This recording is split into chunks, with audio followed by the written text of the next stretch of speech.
So ayan, good day mga bossing. Pinadalan tayo ng tire foam cleaner. Yan, para sa ating NMAX. So ito try natin siya. Tanggalin ko muna yung takip. So yun, bago natin siya gamitin, shake muna natin siya. Tingnan natin kung gaano ka effective tire foam cleaner. Ayan, sakto meron siyang puti-puti, maalis yung mga yan.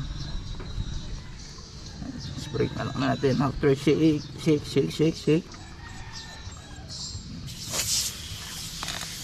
Ayan siya, boss. Dito naman sa kabila.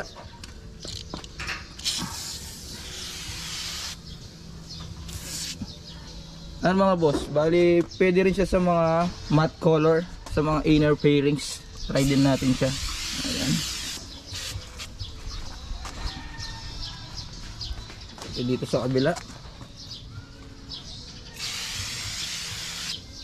kailangan shake na shake siya. Tapos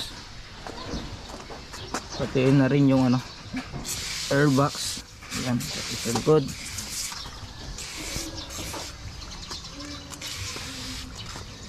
Lagyan rin natin yung yung engine sa loob, kung effective talaga.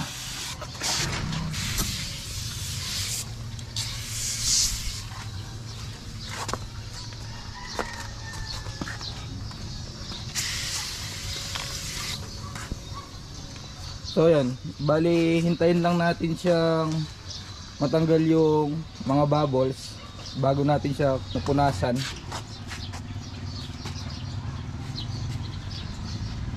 So yan, since dito sa harap wala nang mga bubbles, pupunasan natin siya. Ayun siya mga boss, wala na yung mga bubbles, so pupunasan natin siya.